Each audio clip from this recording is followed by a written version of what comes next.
Well, good morning, New City Church. Hope you guys are doing well. When I was in college, I had a friend who lied about everything. And I don't know why. I guess the senior year of high school, he actually moved to where I went to high school. We didn't really interact that much, and we started hanging out in college. And I didn't really know this about him, but he would just say all this crazy stuff, totally unprompted. And I get there's a tendency in all of us to maybe want to exaggerate and make ourselves look better, but his stuff would be like out of nowhere. So for example, one time there was a group of us driving in a car. We were going to this shopping center in Wilmington. I went to school at UNC Wilmington, and there was this roundabout where there was like this grassy roundabout, and there was grass in the middle of it, and there was donuts. Someone had done donuts. None of us said anything. We're like, oh, somebody did donuts. We weren't like, that was awesome, that was cool. We're like, that's weird. And out of nowhere, he was like, oh, that was me. Like last night, I just came in my car and did donuts we're like, that's okay.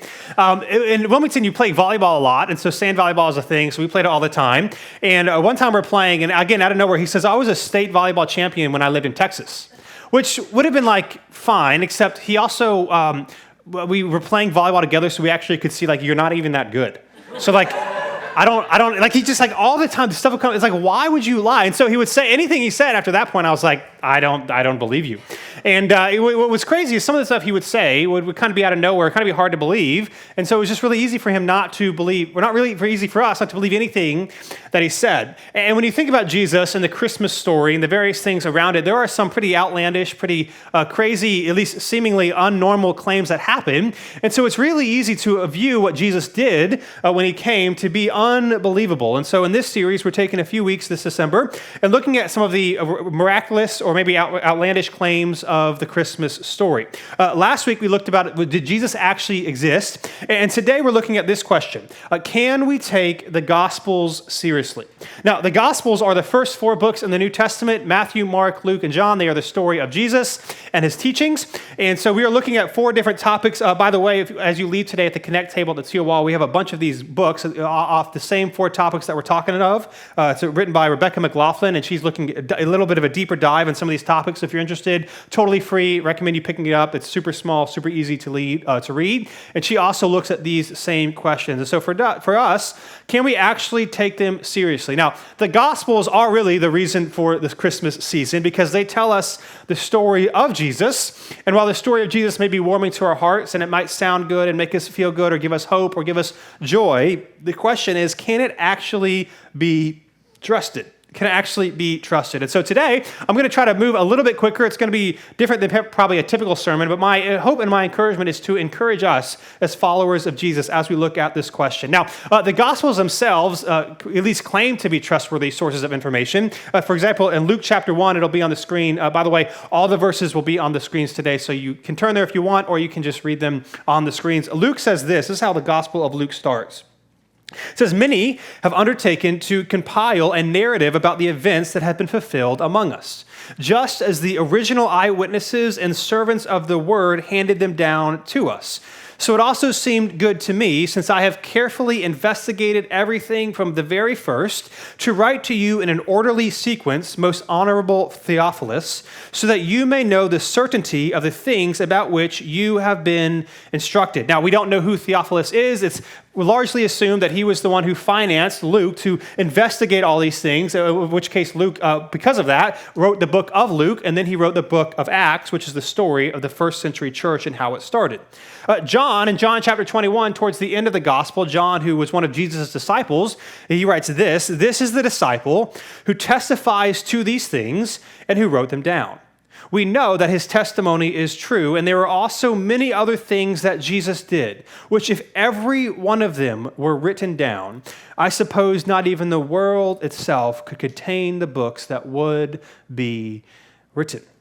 Now, the question for us, however, is this actually true? Now, they say that we should believe them, but why should we actually just take their word for it? I mean, some of the questions that you might get weren't the Gospels written too long after the events described to actually be believable? Can we take them actually as sources of trustworthiness when it comes to things like Jesus' birth, death, and resurrection? Or perhaps you've heard it this way: isn't it like the telephone game where you play that when you're a kid? In fact, our kids were playing this yesterday. That was kind of random. It didn't really work very well because I have two kids, and so there's only three of us, so there wasn't enough time, and they both could hear each other whispering in my ear, and so it didn't really work that way. But when you're a kid, you have 8 people, and you whisper and you say it once, and then by the time the last person gets it, it's completely different. If you're lucky, one word survived. And so the question goes, should we actually trust the Gospels? Most likely, here's what we do know. Mark was the first gospel written probably around the mid-60s to early 70s. This is about 35 years after Jesus' resurrection. John is traditionally, of the four gospels, viewed as the last one written, somewhere around 90 AD. And so that's about 60 years after Jesus' resurrection. Now, we do have some of the letters in the New Testament written by the Apostle Paul, some of them as dated as early as 49 AD, which is pretty close, but still, that's about 18 years after the resurrection of Jesus. So can we actually believe them, and why did they actually wait so long to write them down? So that's a question. Another question you have is, weren't the miracles added on later on as a way to prop up this Jesus guy so that people would believe in this movement? Right, especially in some cases, as we just saw, there are decades separating the events from when they were actually written down. In fact, well-known atheist Richard Dawkins, he puts it this way. He says, everything that is in the Gospels suffered from decades of word-of-mouth retelling, telephone distortion, and exaggeration before those four texts were finally written down. Right? Isn't that probably what happened? Or weren't there a lot of Messiah-like figures claiming divine authority? Isn't that kind of weren't there a lot of people in the ancient world saying that there was something special about them? What makes Jesus any different? Or put another way again, can we actually therefore take the Gospels seriously? Can we actually trust them? Now, I will say this, historically, we do know that the Gospels began to be written when the disciples started to die out, either by force or natural causes. When the early followers of Jesus started to die out, the Gospels began to be written. And so I submit to you that the better question might not be why weren't they written right away, but rather, why were they written at all? Right? Why were they actually written at all? And in fact, it's important for us to realize the cultural difference that we're in. The writing process in the ancient world was much different than it is now. It was very expensive, especially if you were writing on documents that were supposed to be shared and written down. You would have to have professional scribes, professional documentation. It's also worth noting that about 90% of the Roman Palestinian area where Jesus lived in the first century could not write their name. That's the estimation. And in fact, in the whole Roman Empire, it was estimated that there was only about a 3% proficient literacy rate in the Roman world at the time of Jesus.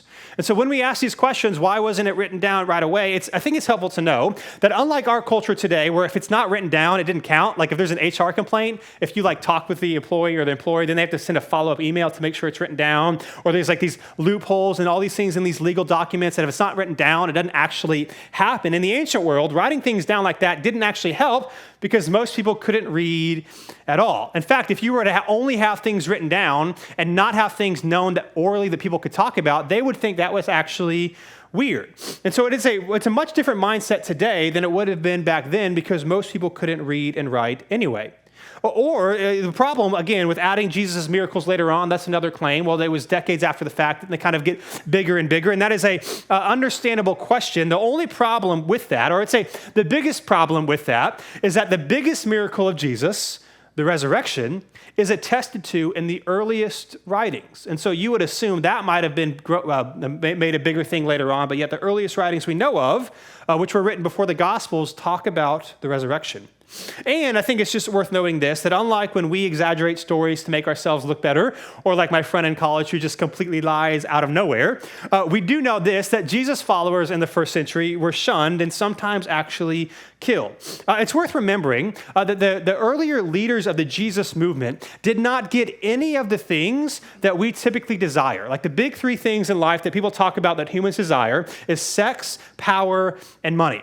Right? Those are the main drivers that people often talk about. What's interesting is that the Jesus followers, the leaders of that movement, actually did not get those things that you would expect leaders and people of power to have. So, for example, when it comes to sex, they talked about how you should not have sex with anyone except your spouse. That sex is good, it is a life-giving, but God has boundaries and guardrails for our good. In fact, even in the New Testament, when you have letters like 1st and 2nd Timothy or Titus, when it talks about elders in the church, those who lead the church, it talks about that they have to be men of one wife. Now, why is this significant? Well, because in ancient world, most people did not get married for romantic love. And many times it was for legacy purposes, it was for inheritance, it was for legal stuff, it was all these different things. And it was kind of understood and accepted that if you were a man, you were allowed to go outside of your marriage to be sexually fulfilled, and your wife cannot divorce you or do anything about it. So it was a common practice for many men in the Roman Empire to have sex with other women on the side, and that's kind of like the cultural norm to do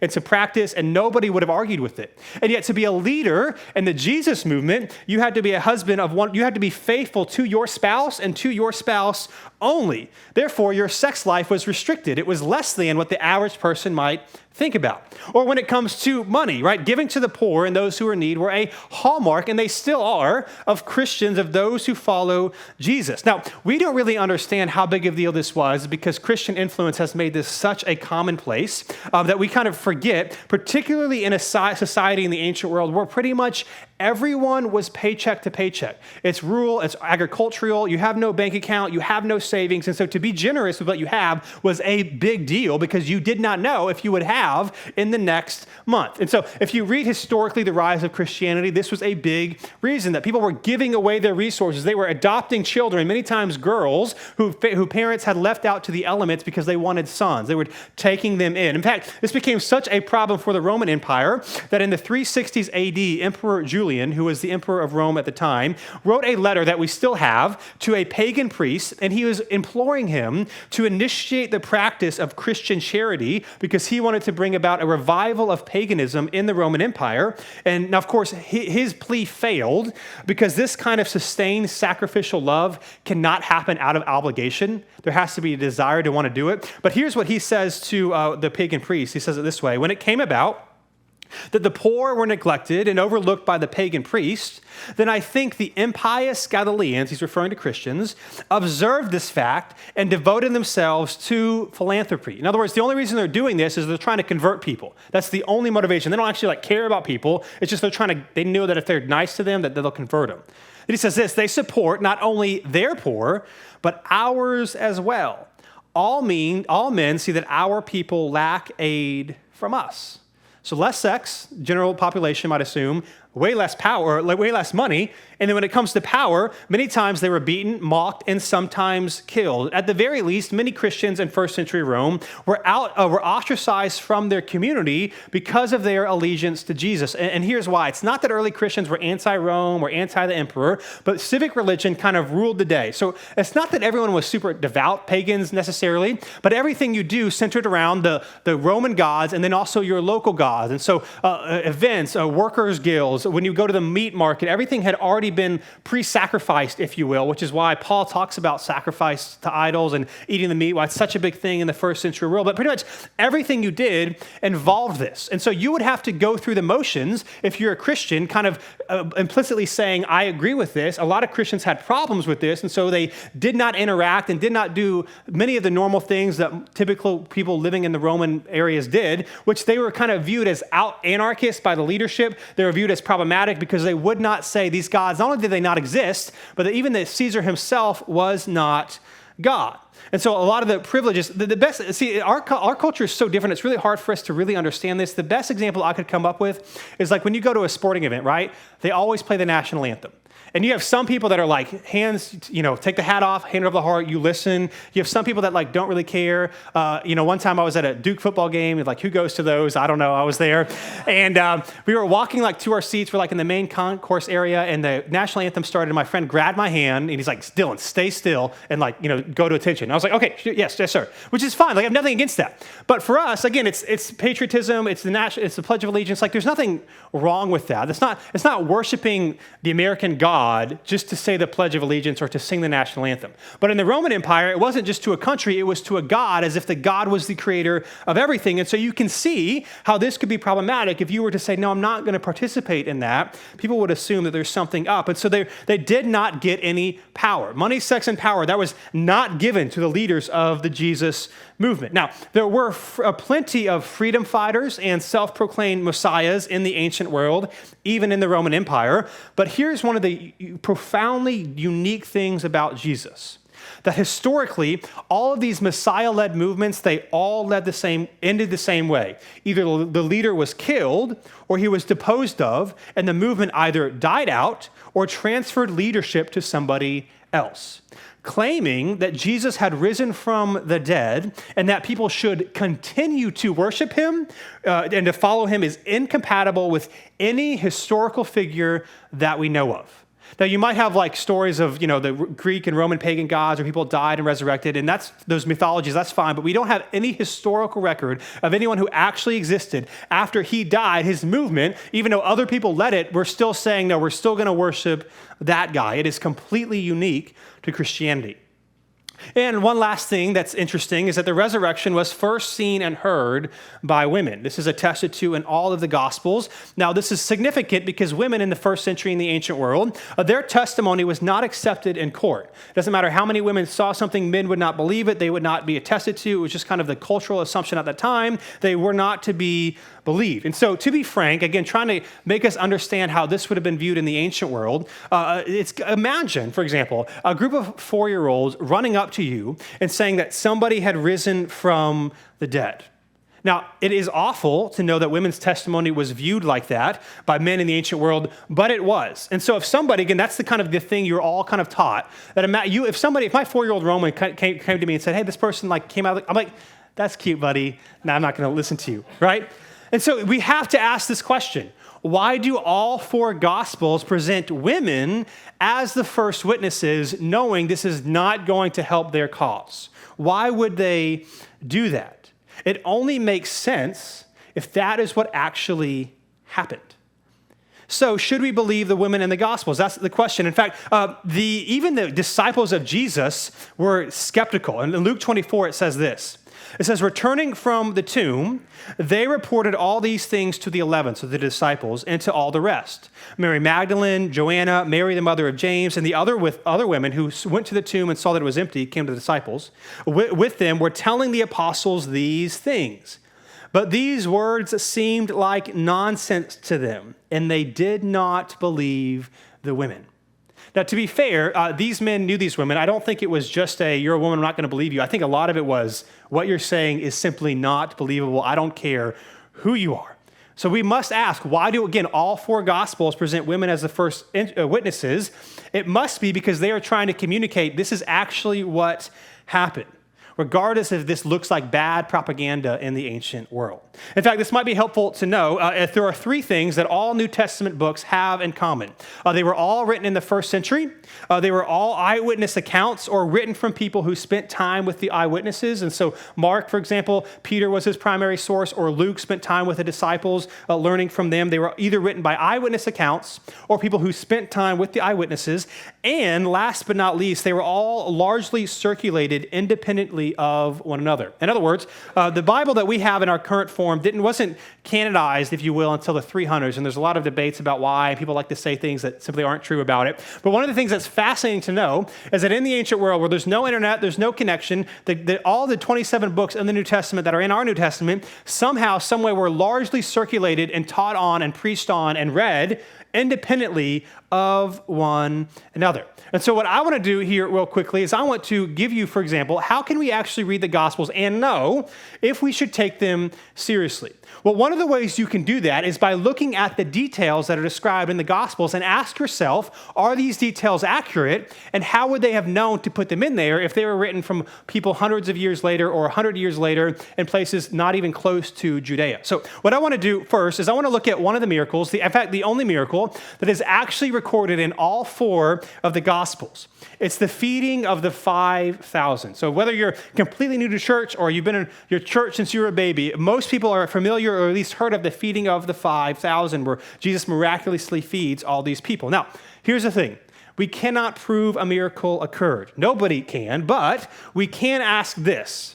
Does the narrative come from people who were part of the alleged event, invent, or was it made up and added on by later on by people who did not even have anything to do with it, again, as a way to kind of prop up this Jesus guy and advance the myth, as popularly often argued? And so the first question we could ask is, how do you count 5,000? Is this just pastor math? Like, well, it's a couple hundred people, but let's make that sound really good, right? You can't live stream, you can't double check, so you just got to believe me, 5,000 people were there. Or did they actually come to that number from a reasonable perspective? So here's it'll be on the screen. Here's what it says. Here's Mark's account. It says this in verse 6, chapter 6. It says, then he, talking about Jesus, instructed them, his disciples, to have all the people sit down in groups on the green grass. So they sat down in groups of hundreds and fifties. Luke's account, Luke chapter 9, says this. It says, for about 5,000 men were there. Then he told his disciples, have them sit down in groups of about 50 each. They did what he said, and they had them all sit down. So if they actually followed this instructions, this would be less than 100 groups. If you divide that by 12 disciples, that's each disciple counting to about 8. They might not be able to read a lot, but they probably can do some math, especially because we have some tax collectors, we have some fishermen in there. Could the disciples count to 8? Probably. And so you begin to see, they might have gotten this number from somewhere that they actually could have counted. Now, there's a lot of other details that are quite fascinating about the feeding of the 5,000. You can go to the next slide. Mark chapter 6 and John chapter 6 both say that there was grass. Mark says the grass was green, or there was green grass. And John says there was plenty of grass. Now, how would they have known that there was grass if this was written by people who were not there? The gospel doesn't say. It just tells us that there was a lot of green grass. Mark's gospel in chapter 6 also tells us that many people were coming and going, but it does not tell us why many people were coming and going. And if you read the narratives, you find out that where Jesus is doing this feeding of the 5,000 is not in a typically highly populated area, so it would be really strange to have a lot of people where Jesus is. But John's gospel tells us that Passover was near. This is in Jerusalem, when you would have hundreds of thousands of Jews come to Jerusalem and the surrounding areas, and so it would begin to make sense why you might see a lot of people coming and going. What's also interesting is that John's gospel says that Jesus asks Philip where to buy bread from, right? They're going to feed all these people, they don't have enough bread, and so the first thing Jesus asks is, Philip, where should we buy bread? Now, why does he ask Philip? Well, it doesn't tell us in that narrative. And then in verse 7 and 8, it says Philip and Andrew got in on the reply. Now, why would Andrew get in on the reply? The gospel doesn't say. But Luke's gospel tells us that the feeding was near Bethsaida. And in John's gospel, in the beginning, it tells us that Philip and Andrew were from Bethsaida. Even John's comment on the barley loaves, how would we have known that they were actually barley loaves? Well, it fits with the season of Passover because the barley harvest would have just taken place in this area. Now, this brings us back to the first question. How do we know that the grass would have actually been green? Fortunately, there is a precipitation chart from a nearby town that we can pull up, and here's what it tells us. You might not be able to see this fully. This is the how much annual rain in that area would have been for any given number of years in that time. The yellow area is when Passover would have been somewhere between April-ish, and you find right there that you have the 6th largest month's amount of rainfall in the year, every year leading up to Passover. So would the grass have actually been green? The answer to that question is yes. Now, here's the problem. You could not have made that up well away from the place. You could not have known that unless you were intimately familiar or were actually there. Now, again, some people, this is why this is important, some people will argue that Jesus didn't actually perform any miracles, that they were instead attributed to him way after the fact as some sort of gradual process to make him seem like a Messiah. Kind of like, again, the game of telephone, like we just said, where someone says one thing, someone says the next thing, and then at the end of the day, you have this crazy thing that was not actually said. But here is the problem. When you begin to put all these details together, you begin to see how that they actually check out. The other problem you have is what's interesting about the miracles is that A, how many attributed to them there are of Jesus. It's not like there's a couple, there's a lot. B, how undramatized they are. Like when you just read the Gospels, it's kind of like, well, then this happened, and then this happened, and then this happened. You would expect there'd be a lot of pomp and circumstance around all of his miracles, but that's not what you see. And then thirdly, see that the opponents of Christianity in the first century did not dispute that Jesus' miracles actually happened, but rather the power from where they got him, or where he got it from. Many times it was demonic, or people would say it was magic. Even the Jews, the Jewish religious leaders who did not like Jesus, didn't say he didn't do the miracles. They just disputed the power from which they came. And so the problem that we have is that, that there are so many miracles attributed to Jesus, and the process from which this would have to have happened if they were all made up over time is that this would also have had to corrupt the minor details. It would have to corrupt the minor details. They would have to be changed because people would not have known. And yet what you see when you read the Gospels is that the minor details are always correct. Put another way, you couldn't question whether or not a miracle actually occurred, but still have all these minor details correct. It just doesn't make sense, right? What you would expect is that the minor details would be altered or changed or probably honestly left out altogether, yet that is not what we see in the Gospels. They get names, typography, geography, the description of names, how far distances are correct every single time.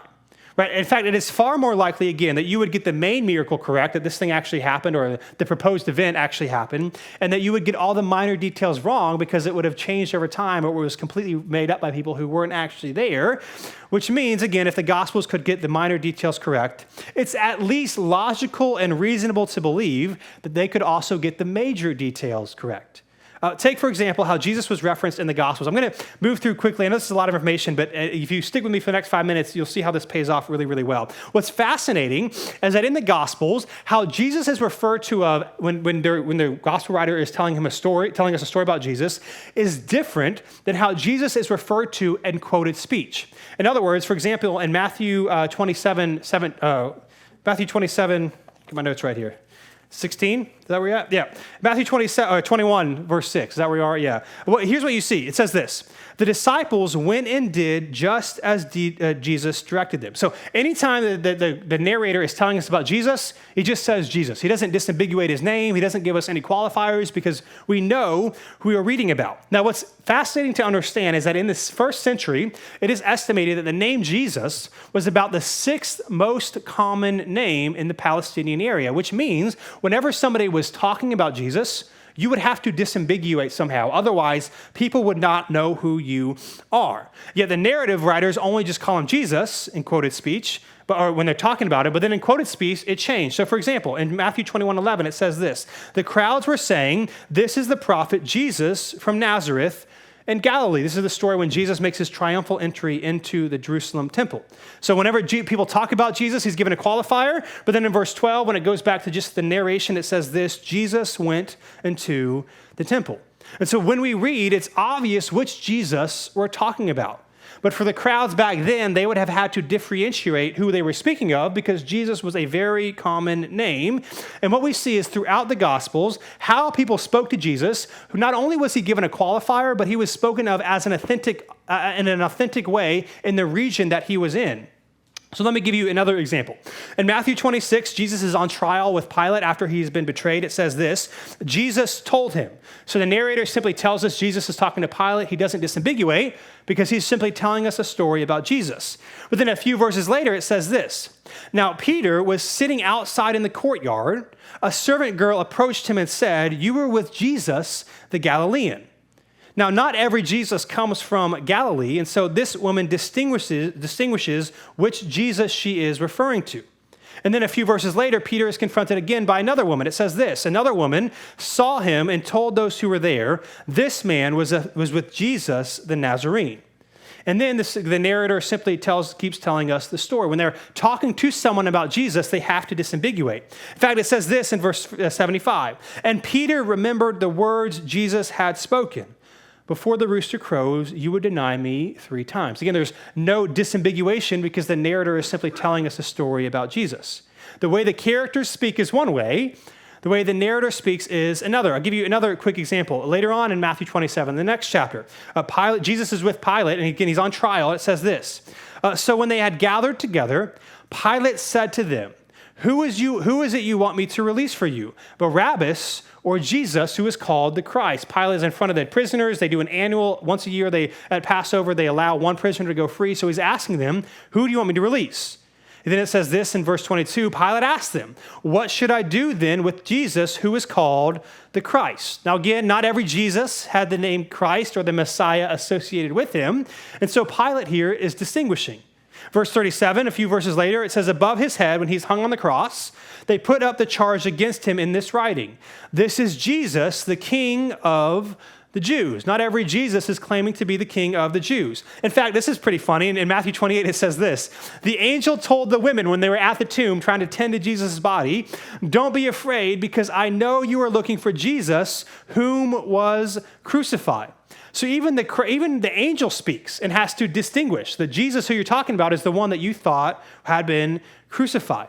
Now, the other Gospels do this as well. I just want to highlight Mark real quick, and then I'm going to show you why this is significant. Mark says it this way in Mark chapter 1, what do you have to do with us, Jesus of Nazareth? So he's talking to a group of people. There's a lot of Jesuses. They're distinguishing which Jesus they're talking to. Or in chapter 10, this is interesting. It says this, when he heard that it was Jesus of Nazareth, he began to cry out, Jesus, son of David, have mercy on me. Now, if you're astute, you might notice a problem here, that in Mark 10, the narrator starts out with a qualification. When you heard that it was Jesus of Nazareth, why would the narrator distinguish which Jesus it is? Shouldn't we actually know? Well, the reason why is because he is reporting in this miracle what somebody heard, that this man had heard that this man named Jesus of Nazareth was coming. And so the point in Mark 10 is not that this man simply heard someone named Jesus, but that he knew that this man, Jesus of Nazareth, was coming. And of course, not every Jesus had their genealogy traced back to David. And so he says, Jesus, son of David, because he knows who he is, have mercy on me. In Mark chapter 14, again, when Peter is being accused of following Jesus, it says this, you were also with Jesus, the man from Nazareth. Or in John 16:6, the women at the tomb, it says, you seek Jesus of Nazareth. Well, again, I'm not going to go through all the examples, and I'm not going to go through all the examples in Luke and John, but you see the same thing in Luke and John. When the narrator's talking, it's just Jesus, but when he's distinguishing in quoted speech, there's always a qualification, except there are two problems. Once in Luke and once in John, where the narrator doesn't distinguish in quoted speech who Jesus is. The question is, did they mess up here? Well, in Luke 23, it says this, Jesus, remember me. So somebody's speaking to Jesus and he is not qualified who he's talking about. But this scene is when Jesus is on the cross. He's having a one-on-one conversation with the thief next to him. And so this thief is clearly talking to the only Jesus in front of him. And also when you're hanging on a cross, you probably don't have much time. And I didn't know if that was going to be funny or not, but hey, there we go. Right? But it's a one-on-one conversation. The only Jesus he's talking to, he wouldn't disambiguate. Then you have one other example in John chapter 9. It says this, the man Jesus made mud. Now, in John chapter 9, it's a story of a miracle of Jesus healing a blind man who could not see. And the point of John chapter 9 is that this man had been given physical sight, but he has not yet given spiritual sight. And so throughout the narrative in John chapter 9, this man slowly begins to realize more and more who Jesus is. But in the beginning, the man is ignorant of who this man was other than his name. And so he doesn't distinguish who he is because he doesn't know who it was. All he knows is that someone named Jesus had healed him. And so again, there's plenty of examples. We could go through a lot more, but here's what you see. Across all four Gospels, the people in the crowds who are referring to Jesus always qualified who they are speaking about, which again would have been completely unnecessary and completely, you wouldn't need it if it was written 100 years later or in a completely different context if these Gospels were composed by people who did not take part in the event or lived in the places that these events happened. You wouldn't qualify Jesus in quoted speech because as we're reading the story, we know who you're talking about. And secondly, you wouldn't qualify him correctly because you don't know how people in Jerusalem would have qualified Jesus, which is different than people in Bethlehem, which is different than people in Tarsus. All these people would have qualified him differently, and yet the Gospels always get it right. Now, again, I could go on and give more examples, but here's my hope, is that you are seeing how connected and authentic all of this is. And so, yes, there's a lot of things in the Gospels that you could ask questions on, that you could push back here or there, but after a while, you have no choice but to sit back and say that all of this seems to add up to the trustworthiness and the reliability, or at least the fact that the Gospels should be taken seriously. And so here is what you can do. Given this circumstance that we see, there's a lot going on here that they're right about. You could argue that the gospel writers were just really, really clever in how they constructed everything. Like they somehow knew 2,000 years later, there would be this thing called textual criticism where you study the reliability of all the gospels and all the New Testament writers and who said this and what's the Greek syntax here and what this really would have been written by this person. And so to make it seem like all this was really thought out and really prepared, the first thought you have is really, that's an interesting thing to consider that they all would have like checked their sources and known all these things to make sure there'd be no questions 2,000 years later. But again, the problem is that the more you appeal to the cleverness of the composers, and they are very smart, whether you're a Christian or not, it's very brilliant how the Gospels are composed. The more you do that, the harder it is to say that they got the main story about Jesus wrong when they got all the minor details right. It is really hard to say that they didn't actually believe Jesus rose from the dead if they got all these other things right, but then they get the main thing wrong. It becomes a lot harder to argue that they did not know what they were talking about if they get the minor details correct. You know how this goes. If somebody tells you a story that maybe they witnessed something or they saw something like last Sunday after church, not in this shopping center, one about on Lynn and Six Forks, I saw a mugging. We were with the family, and so like we had a police. It was awesome. Like talked to the police officer, and like she like ran after him, and I don't know what ended up happening. I don't think they ever found him. But like, so I'm like telling this story, and I'm telling people the details because it's like, well, here's what I saw. Here's what happened. What happens when somebody tells you a story that you don't really believe? What do? You start asking them details. Well, how tall was he? What did he look like? What happened here? And if they can answer those questions correctly, you begin to think, oh, maybe you were actually there. Maybe you were actually there. And so I just want to point out this. All that to say, in 1 Corinthians chapter 15, it'll be on the screen. 1 Corinthians was written by the Apostle Paul in the early 50s. This is one of the earliest letters we have in the New Testament. Now, as a side note, what's just worth noting here, that the 13 letters that Paul writes in the New Testament, 7 of them are universally Christian, non-Christian, historical, biblical studies. They all agree Paul wrote them. 6 other ones people like to debate about, but Corinthians is, I just say that because Corinthians is one of the ones that everyone agrees that Paul actually wrote. And here's what Paul writes in the early 50s AD. He says this: "Now, if Christ is proclaimed as raised from the dead, how can some of you say there is no resurrection of the dead? If there is no resurrection of the dead, then not even Christ has been raised. And if Christ has not been raised, then our proclamation is in vain, and so is your faith. Moreover, we are found to be false witnesses about God because we have testified wrongly about God that he raised up Christ, whom he did not raise up, if in fact the dead are not raised. For if the dead are not raised, not even Christ has been raised. And if Christ has not been raised, your faith is worthless. You are still in your sins. Those then who have fallen asleep in Christ have also perished. If we have put our hope in Christ for this life only, we should be pitied more than anyone." What is he saying right away? Listen, if we're making this up, woe to you and to me for believing it. We are wasting our time. You and us, 2,000 years later, we are wasting our time right now. We could be sleeping in, we could be doing all sorts of other things, and yet we're here, and we're giving our money, and we are serving. If this did not happen, it is a waste of time, right? And the good news of the gospel, what the authors of the Gospels and the New Testament are trying to tell us, is that this Jesus man actually lived, that he was actually perfect, that he actually died, and that he actually rose again so that you and I can find hope and freedom in the love of Jesus, right? The Christmas story and all of its implications were not a fairy tale to the original audience. They actually believed that this happened, and it radically changed how they lived. And what Paul is saying is no matter who you are and what you've done or what has been done to you or the mistakes or the decisions that have been made, if Christ has raised from the dead and is offering you grace and forgiveness, there is hope for all of us. And it is not because of us. It is because of him. In fact, Peter says this, one of Jesus' leading disciples in the early church. He puts it this way: "For we did not follow cleverly contrived myths when we made known to you the power and coming of our Lord Jesus Christ. Instead, we were eyewitnesses to his majesty." Now, again, you could say this, yeah, sure, they didn't get power, money, and sex. But we all know, like, even if you can't make it big time, it's kind of nice to be a big fish in a small pond. Like, maybe they didn't get all this stuff, but at least, like, people respected them. Here's what's crazy. If that's true, would you try to convince everyone not to believe you if you're making it up?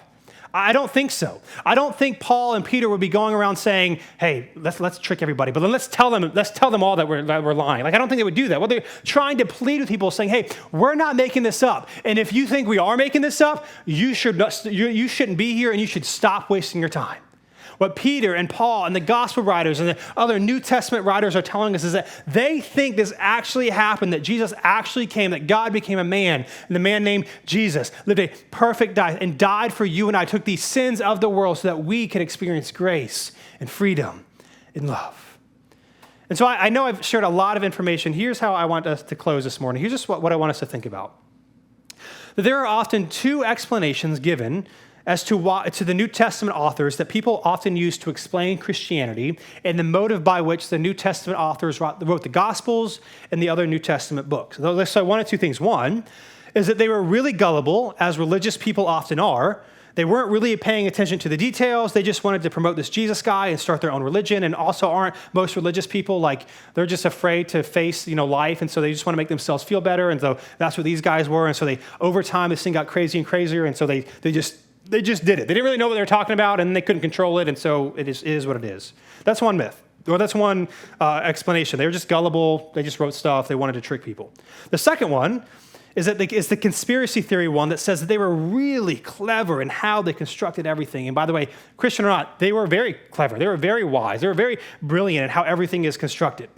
And so what they did, they knew this, that they knew they could trick people, and so they constructed it in such a way that at least seemed believable to the ancient world.